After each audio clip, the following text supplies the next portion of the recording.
میری آواز صحیح پہنچ رہی ہے جی سب کو؟ جی وعلیکم السلام ورحمۃ اللہ استاد جی. جی آپ کی آواز آ رہی ہے. ماشاء اللہ ماشاء اللہ. اچھا جی، آیت نمبر 9 سے پڑھنا ہے سورہ فاطر. صحیح ہے نا؟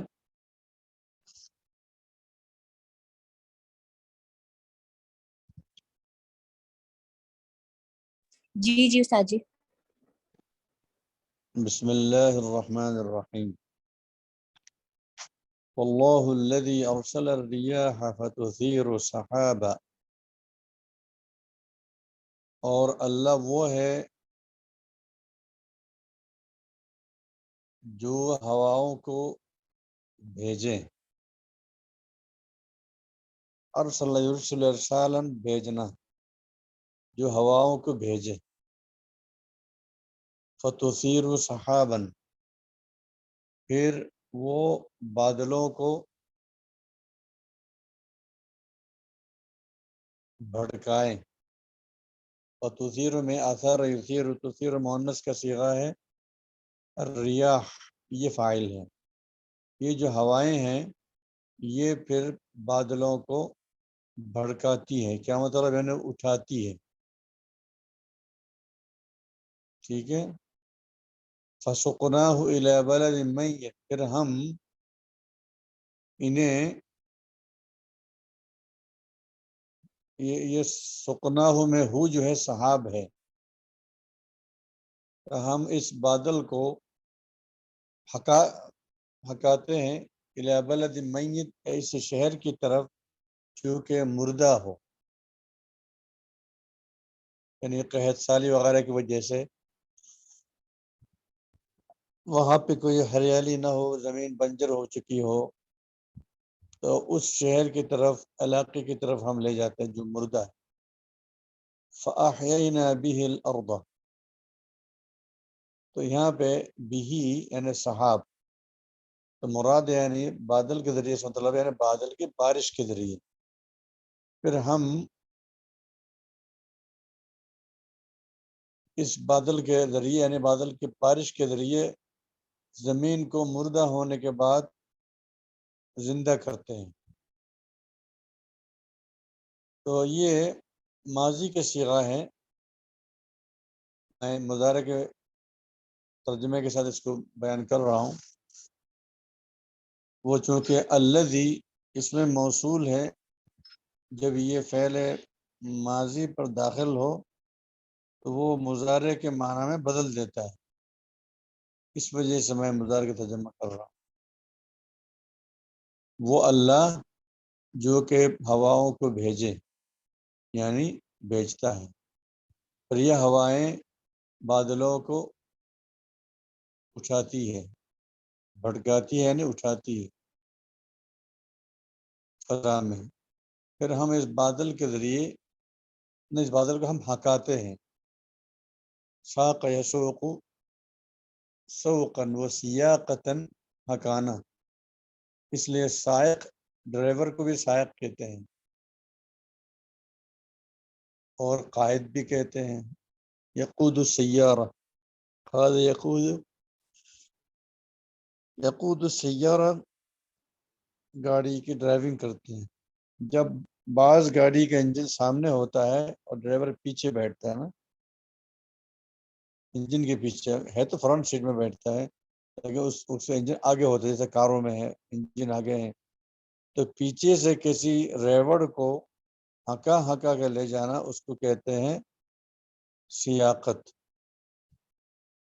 تو انجن سامنے ہے، بندہ پیچھے بیٹھا ہے، فرنٹ سیٹ میں بیٹھا ہے لیکن انجن آگے ہے، تو گویا یہ ریوڑ کی طرح ہکا کر لے جا رہا، تو اس کے لیے اس کو سائق کہتے ہیں.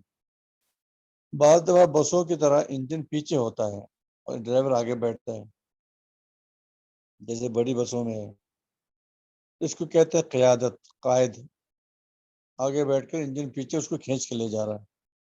اس لیے ڈرائیور کو قائد بھی کہتے ہیں، سائق بھی کہتے ہیں. چلیے آگے. تو فسقناہ، سقنا جمع متکلم کا صیغہ ہے. پھر ہم اس کو ہکا کر لے جاتے ہیں ایسے شہر کی طرف جو کہ مردہ ہو. پھر ہم اس کے ذریعے بادل کے ذریعے یعنی بمطر السحاب بادل کی بارش کے ذریعے پر ہم زندہ کرتے ہیں زمین کو، یا اس کو نئی زندگی عطا کرتے ہیں مرنے کے بعد، مردہ ہو جانے کے بعد۔ ہم دیکھتے رہتے ہیں یہ زمین بنجر ہو چکی ہوتی ہے، گھاس واس سب مر چکی ہوتی ہے، اور میدان کے میدان پہاڑ کے دامن ہو یا عام میدان ہو بالکل صاف ہے۔ جب بارش ہو پھر دیکھتے ہی دیکھتے ہریالی اور سبززار میں بدل جاتا ہے زمین کا وہ علاقہ۔ کذالک النشور، یہ ہے مین پوائنٹ۔ اسی طرح ہے اٹھنا، یعنی انسانوں کو دوبارہ جو اٹھایا جائے گا، حشر نشر کیا جائے گا، بالکل اسی طرح انسان قبر میں دفن ہو جاتے ہیں، مٹی میں ملیا مٹ ہو جاتے ہیں، مٹ جاتے ہیں۔ جو نیک ہے ان کے جسم تو سڑتا نہیں ہے، وہ تو محفوظ ہے۔ عموماً جسم جو ہے اس کے ڈھانچے سے گوشت جھڑ جاتا ہے، مٹی کھا جاتی ہے، آہستہ آہستہ ہڈیاں بھی بہت سیدھا ہو جاتی ہے۔ تو حدیث کے مطابق ریڑھ کی ہڈی میں آخری کڑی میں کوئی ایسا ذرہ ہے، اللہ تعالیٰ وہیں سے بھی دوبارہ اس انسان کو اللہ دوبارہ پیدا کریں گے، اٹھائیں گے۔ کذالک النشور، جس طرح مردہ زمین کو ہم زندہ ہوتے دیکھ رہے ہیں، دوبارہ سرسبز ہوتے دیکھ رہے ہیں، اسی طرح ان مرے ہوئے انسانوں کا اللہ پاک دوبارہ اٹھائیں گے۔ کذالک النشور، نشر کہتے ہیں اٹھنے کو، اٹھ کر پھیلنا یا پھیلانا، اٹھا کر پھیلانا۔ من کان یرید العزت فللہ العزت جمیعا، یہ ایک حقیقت اللہ پاک بتا رہے ہیں، جو شخص عزت چاہیں تو ساری عزت کو اللہ، تمام عزت تو اللہ کے پاس ہے، تمام عزت تو اللہ کے لیے ہے۔ اور عزت عربی میں کہتے ہیں غلبہ کو، اردو عزت نہیں، غلبہ۔ تو جو رفعت شان چاہے، عزت چاہے یعنی غلبہ چاہے، تو سارے غلبے جو ہے وہ تو اللہ کے قبضے میں ہے۔ الیہ یصعد الکلم الطیب، الکلم الطیب پاکیزہ کلمہ، یہ وہ ایمان کو کہتے ہیں، لا الہ الا اللہ محمد الرسول اللہ۔ یہ ایک چھوٹا سا جملہ ہے جو ابو جہل وغیرہ پڑھ نہیں پائے، کیونکہ ابو جہل وغیرہ اور عتبہ شیبہ جتنے بھی بڑے بڑے کفار، 70 کفار جو مرے ہیں جنگ بدر میں، یہ سارے اس چھوٹے سے جملے کو نہیں کہہ پائے، کیونکہ وہ معنی سمجھتے تھے کہ اس جملے کے اندر بہت بڑا انقلابی مفہوم ہے۔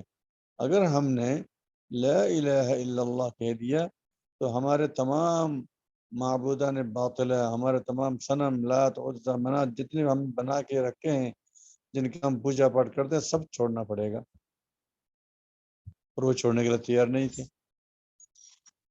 نمبر 2، جب ہم اس اللہ کو مانیں گے تمام معبودان کو چھوڑ کر، تو ہمیں پھر اللہ تعالیٰ کے احکام کی پابندی کرنی ہوگی، منمانیاں ہم نہیں کر پائیں گے۔ محمد الرسول اللہ اگر ہم کہیں گے تو ہم سے قیادت چلی جائے گی۔ محمد صلی اللہ علیہ وسلم وہی قائد ہوں گے، وہی لیڈر ہوں گے، وہی رسول ہیں، وہی بڑے ہیں، ان کی باتیں ماننا ہمارے لیے فرض ہے۔ ہماری صدارت بھی جائے گی، قیادت بھی جائے گی، ریاست بھی جائے گی، ہمیں محمد صلی اللہ علیہ وسلم کے سامنے گھٹنے ٹیکنا پڑے گا۔ وہ اس کو بے عزتی سمجھتے تھے، اس لیے ایک چھوٹے سے جملے کو وہ پڑھنے اور ماننے کے لیے تیار نہیں ہوئے۔ تو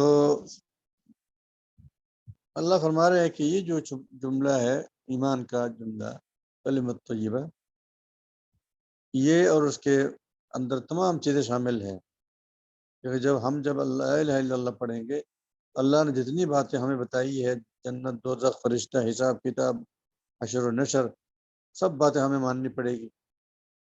اور محمد صلی اللہ علیہ وسلم نے جتنی باتیں ہمیں بتائی ہیں، غائب کی چیزیں بتائی ہیں تفصیلات کے ساتھ، نماز، دعا وغیرہ، یہ ہمیں ماننی پڑے گی۔ یہ سب شامل اس لفظ کے اندر، کلمۃ طیب۔ یہ اللہ کے پاس چڑھتا ہے، کیا مطلب؟ یعنی اللہ کے ہاں مقبول ہوتا ہے۔ والعمل الصالح یرفعہ، یرفعہ میں جو ہوا ہے فاعل، وہ العمل الصالح ہے، اور ہو یہ الکلم الطیب ہے۔ تو عمل صالح، نیک کام جو ہے اس کلمہ طیبہ کو اور اوپر کرتا ہے، چڑھاتا ہے۔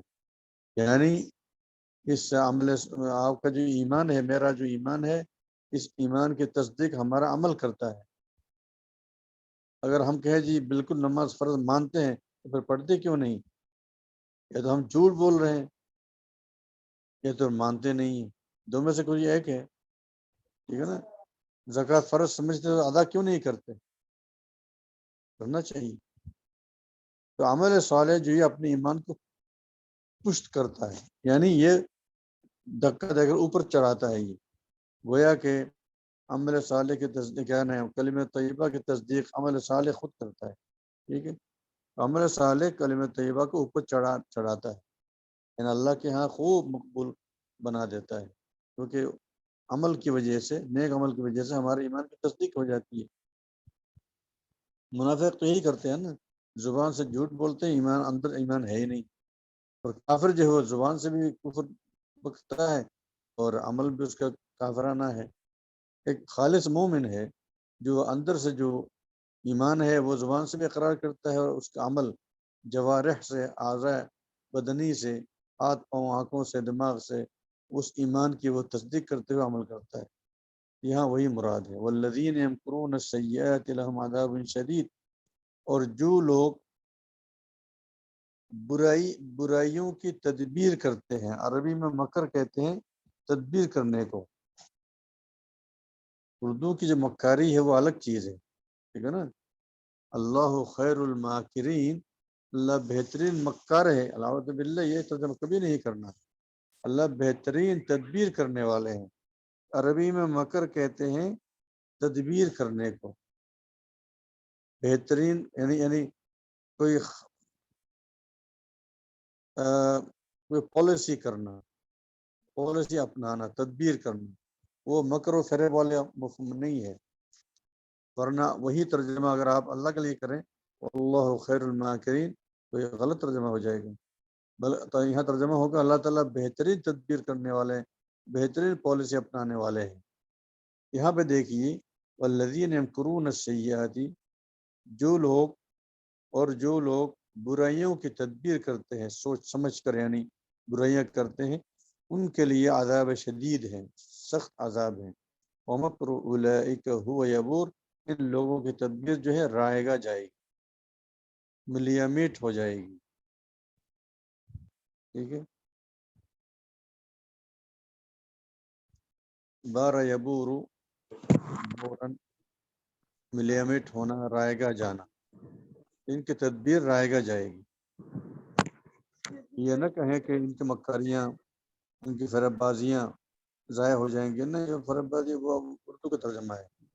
واللہ خلقکم من تراب ثم من نطفة ثم جعلکم ازواجا وما تحمل من انثى ولا تضع الا بعلمه وما يعمر من معمر ولا ينقص من عمره الا في كتاب ان ذلك على الله يسير۔ یہ ایک زبردست آیت ہے جن پر ہماری توجہ ہونی چاہیے۔ کیا ہے؟ واللہ خلقکم من تراب، اور اللہ ہے جنہوں نے تمہیں بنایا ہے مٹی سے، یہاں مراد ہے آدم علیہ السلام کو بنایا ہے مٹی سے، ٹھیک ہے؟ ثم من نطفۃ، پھر نطفے سے، یہ دوسرا مرحلہ، ہم جو عام انسان ہے ہماری تخلیق اللہ نے نطفے سے بنائی ہے، سیمن سے بنائی ہے، ٹھیک ہے؟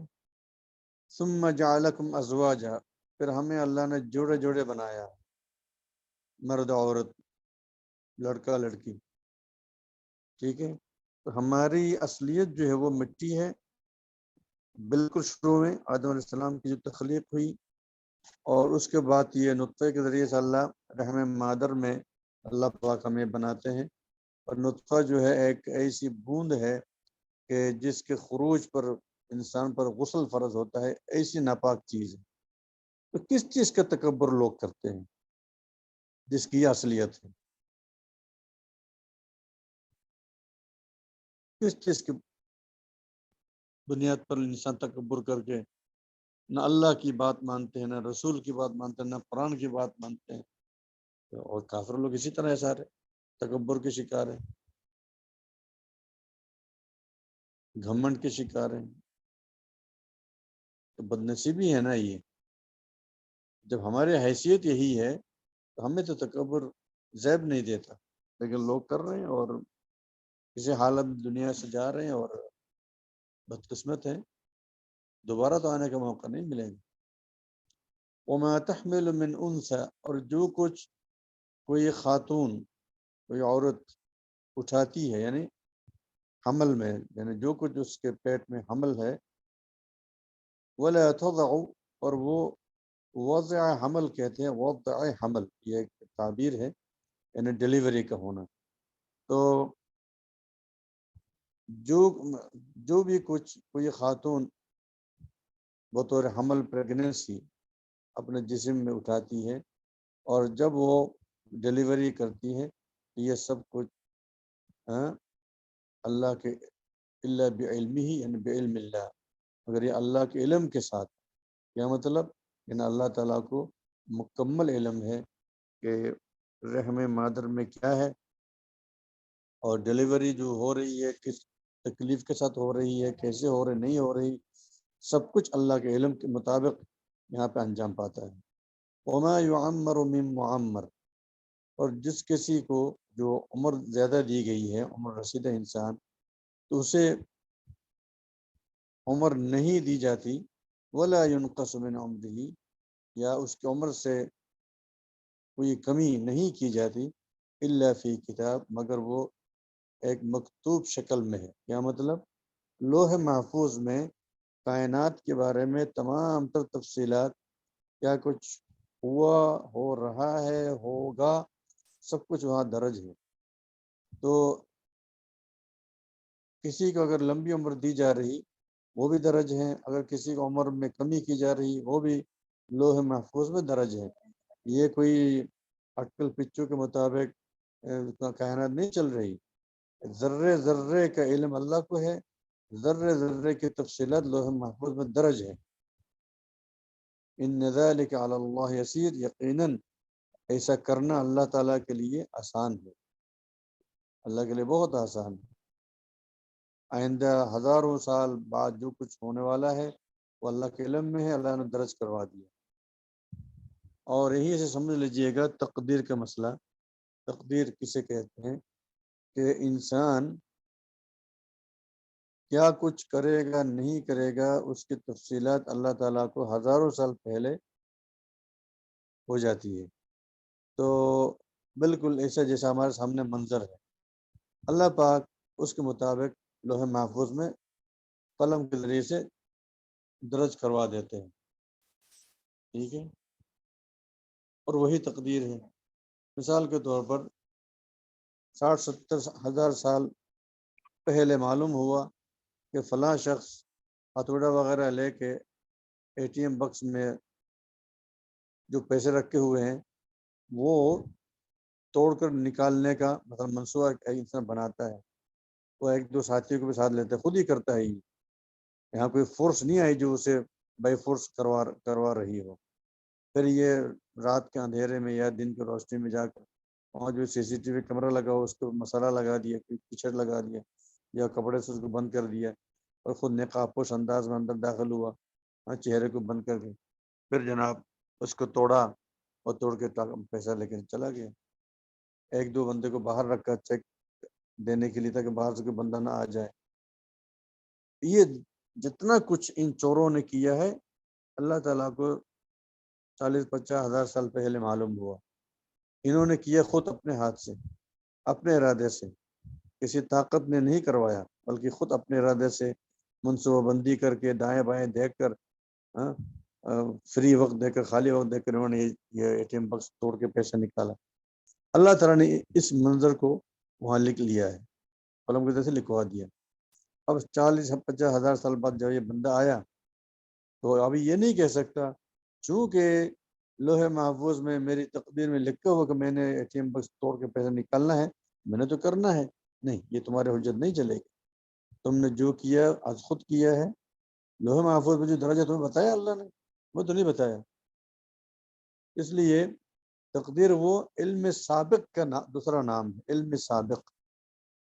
علم سابق جو اللہ نے جان کر لوح محفوظ میں درج کر دیا ہے اس کا نام ہے تقدیر۔ اس لیے تقدیر میں ہے کہ اگر کوئی مجرم اللہ کی سزا سے بچ نہیں سکے گا، لیکن ہر مجرم اپنی دانست میں جان بوجھ کر منصوبہ بندی کر کے پلاننگ کر کے گناہ کرتا ہے۔ اللہ تعالیٰ علم سابق کے ذریعے سے پہلے جان لیتے ہیں اور پھر جان کو وہ لکھوا لیتے ہیں قلم کے ذریعے۔ لکھنے کی وجہ سے یہ نہیں کر رہا، یہ تو اپنی مرضی سے کر رہا۔ اس کو جو شبہ آزادی اور سیمی فریڈم دی گئی تھی اس نے اس کو رانگ یوز کیا، اس وجہ سے یہ مجرم ٹھہرے گا اللہ کی بارگاہ میں اور سزا کا مستحق ہوگا۔ آگے چلیے۔ وما يستوي البحران وما يستوي البحران هذا عذب فرات سائغ شرابه وهذا ملح أجاج۔ اور دو دریا جو ہے نا یہ برابر نہیں ہے، ایک ایسا میٹھا ہے، عذب کہتے ہیں میٹھا کو، جو ایسا میٹھا ہے، فرات سائغ، فرات کہتے ہیں پیاس بجھانے والا مادے کو۔ یہ ایک دریا کا پانی میٹھا ہے، پیاس بجھانے والا ہے، سائغ سہل القدم، بلکہ سہل البلع کہنا چاہیے، یعنی گلے سے اترتے ہوئے آرام سے پانی نیچے چلا جاتا ہے۔ سائغ شراب ہو، جس کا پینا سہل ہو، آسان ہو۔ ٹھیک ہے، تو عام جو میٹھا پانی ہوتا ہے اس سے پیاس بھی بجھتی ہے۔ فرات ایک دریا کا نام بھی ہے، یہاں وہ مراد نہیں ہے۔ عذب کہتے ہیں میٹھا، فرات کہتے ہیں پیاس بجھانے والا، اور سائغ شراب ہو، جس کا پینا آسان ہو، یعنی گلے سے آرام سے پانی اتر جاتا ہے، جیسے ہم جب دودھ پیتے ہیں آرام سے اتر جاتا ہے۔ اس کے مقابلے میں وَهَذَا مِلْحٌ أُجَاج، اور یہ ایک دریا یہ ہے کہ جو کہ نمکین ہے، اور اجاج کہتے ہیں سخت کڑوا والا نمک والا، یہ ہے نا کھاری پانی۔ تو ملح اجاج سخت کڑوا نمکین، تو کڑوا نمکین پانی تو آپ منہ میں ڈال کر اندر نکل نہیں سکتے، ٹھیک ہے نا، وہ گلے سے آسان سے پانی اترے گا نہیں نمکین ہونے کی وجہ سے۔ تو دو دریا برابر نہیں ہے، میٹھے پانی کا دریا اس کے اپنا ایک مقام ہے، اور کھاری پانی کا دریا اس کا الگ مقام۔ اور آپ یقین کریں افریقہ کے اس سائڈ، امریکہ کی سائڈ میں ایک ایسا وہاں دریا ہے کہ ایک طرف سے میٹھا پانی، ایک طرف سے کھاری پانی، دونوں ساتھ ساتھ چل رہے ہیں، اور دونوں کے درمیان میں پارٹیشن بھی ہے۔ وہ باقاعدہ آپ گوگل میں جائیں وہاں آپ کو یہ دریا نظر آئے گا، ٹھیک ہے، جو اللہ نے سورہ الرحمن میں فرمایا تھا کہ بینہما برزخ لا یبغیان، ان دونوں کے درمیان میں ایک ایسا پارٹیشن ہے، اس پارٹیشن کو کوئی کراس نہیں کرتا۔ اور تعجب کی بات یہ ہے میٹھے پانی میں بھی مچھلی ہے اور کھاری پانی میں مچھلی ہے۔ تمام سمندروں کا پانی کھاری ہوتا ہے، سخت نمکین، وہاں بھی مچھلیاں ہیں۔ اور عام جو ہمارے دریا اور نہریں ہیں ان میں میٹھے پانی کے اندر مچھلیاں ہوتی ہیں۔ اللہ کہتے ہیں من کل، اور ہر ایک سے، نمکین دریا سے بھی، سمندر سے بھی، اور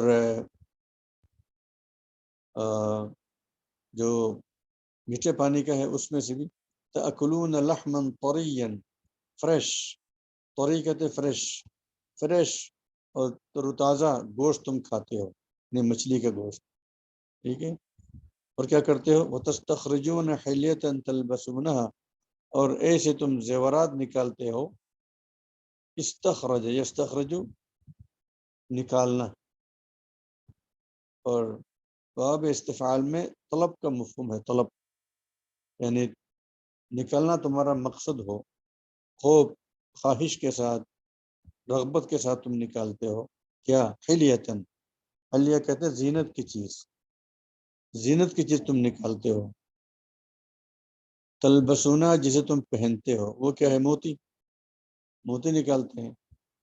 تو یہ عربوں کا قدیم کاروباری ذریعہ ہوتا تھا، سمندروں سے موتی نکال کر وہ بیچتے تھے، وہ پھر زیورات کی شکل میں اس میں پیوست کر کے پھر یہ خواتین پہنتی ہیں، اور ممکن ہے اس زمانے میں مرد لوگ بھی پہنتے ہو۔ تلبسونا صیغہ جمع اللہ نے مذکر کا استعمال کیا ہے۔ وَتَرَى الْفُلْكَ فِيهِ مَوَاخِرَ لِتَبْتَغُوا مِنْ فَضْلِهِ، اور فلک جو ہے یہ واحد بھی استعمال ہوتا ہے اور جمع بھی، یعنی کشتیوں کو کہتے ہیں، واحد کے لیے بھی فلک، جمع کے لیے بھی فلک، اور تم کشتیوں کو دیکھ رہے ہو یا دیکھتے ہو کہ اس دریا فی ہی اس سمندر میں مواخر یہ جس بوٹ کے پیچھے انجن لگا ہوا ہو، یا عموماً چھوٹے موٹے جو ہم بوٹ یا کشتیاں دیکھتے ہیں انجن لگا ہوا ہو، جب وہ کشتی چلتی ہے تو پانی کو دو لخت کر کے آگے نکل جاتی ہے نا، پانی دو سائڈ ہو جاتا ہے، تو پانی کو پھاڑ کر جانے والی چیز کو ماخرتن کہتے ہیں، تو اس کی جمع ہے مواخر۔ تو فلک چونکہ یہاں جمع کے مفہوم میں ہے کہ آپ دیکھتے ہیں کہ یہ جو کشتیاں ہیں یہ دریا کے پانی کو پھاڑ کر چلتی ہیں سمندر میں۔ یہ کیوں استعمال ہوتی ہے؟ لتبتغوا من فضل، تاکہ تم تلاش کرو اللہ کے فضل میں سے، فضل تو بہت زیادہ ہے، فضل میں سے تم کچھ تلاش کرو کیونکہ یہ کشتیوں پہ سوار ہو کے جو غوطہ خور ہوتے ہیں یہ کچھ آگے جا کر پھر جا کے یہ ڈبکی لگاتے تھے، وہاں سمندر کی تہہ میں یہ سیپیاں ہوتی ہیں، سیپیوں کے اندر سیپیاں اٹھا کے لے آتے ہیں، پھر ان کو چیر کر اندر سے موتی نکالتے ہیں۔ اس کے علاوہ کشتیوں کے ذریعے سے پرانے زمانے میں بھی آج کل بھی بہت بڑی بڑی مقدار میں لوگ ساز و سامان منتقل کرتے ہیں، پیٹرولیم مصنوعات منتقل کرتے ہیں، کاروباری کنٹینر منتقل کرتے ہیں سمندری راستے سے۔ تو لتبتغوا من فضلی، تاکہ تم تلاش کرو اللہ کے فضل میں سے، وَلَعَلَّكُمْ تشکرون، اور یہ اللہ نے نظام کیوں دیا؟ لعلکم تشکرون، تاکہ تم شکر ادا کرو، شکر گزار بن جاؤ۔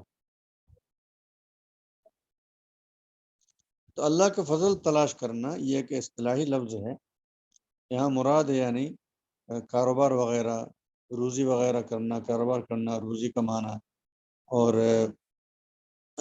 اللہ نے نظام رکھا ہے۔ پہلے قدیم زمانے میں بھی سمندری راستے لوگ استعمال کرتے رہے ہیں کاروبار کے سلسلے میں، اور اللہ نے ایک دوسرے کچھ ممالک میں کچھ چیزیں اللہ اگاتے ہیں جو دوسرے ممالک میں نہیں ہے، تو وہ ممالک ان سے وہ چیزیں خریدتے ہیں، ان ممالک میں کچھ ایسی چیزیں جو ان ممالک میں نہیں ہے یہ خریدتے ہیں۔ مثال کے طور پر پاکستان میں ماشاءاللہ یہاں پہ چلغوزے کے درخت ہیں، پائن درخت، یہاں پہ آلو بخارا ہے، یہاں پہ آڑو ہے، سیب ہے، انگور ہے، ٹھیک ہے، یہ چیزیں بنگلہ دیش میں نہیں ہیں، وہاں یہ چیزیں اگتی ہی نہیں ہیں۔ اور بنگلہ دیش میں چائے کے باغات ہیں، پہاڑ کے پہاڑ چائے کے باغات، اور یہ جو پٹسن ہے جس کو گولڈن تھریڈ کہتے ہیں، سونے کا دھاگا، یہ وافر مقدار میں وہاں ہے۔ اناناس کے باغات ہیں جہاں سانپ بھی بہت ہوتے ہیں خوشبو کی وجہ سے، اور یہاں پہ اناناس یہاں اگتے نہیں ہیں، پٹسن یہاں اگتے نہیں ہیں، چائے کی پودے یہاں اگتے نہیں ہیں۔ اب اس ملک کو تو چائے چاہیے، اناناس بھی چاہیے، یہاں کی چیزیں وہاں ایکسپورٹ کی جاتی ہے، وہاں کی چیزیں یہاں ایکسپورٹ کی جاتی ہے، امپورٹ کی جاتی ہے۔ تو اس طرح اللہ تعالیٰ نے پوری دنیا کو جوڑ کے رکھا کہ یہ آپس میں تجارت کرے، کاروبار کرے۔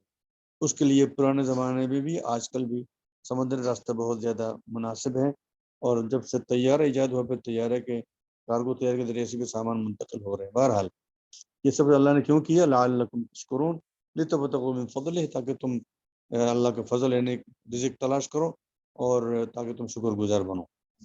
یولج اللیل فی النہار ویولج النہار جی السلام فی علیکم استاد اللیل۔ جی۔ ٹائم ہو گیا جی؟ جی استاد جی۔ چلو آیت نمبر 13 انشاءاللہ ہم کل سے پڑھیں گے۔ السلام علیکم ورحمۃ اللہ وبرکاتہ۔ بتائیے کتاب میں کون سا سبق ہے؟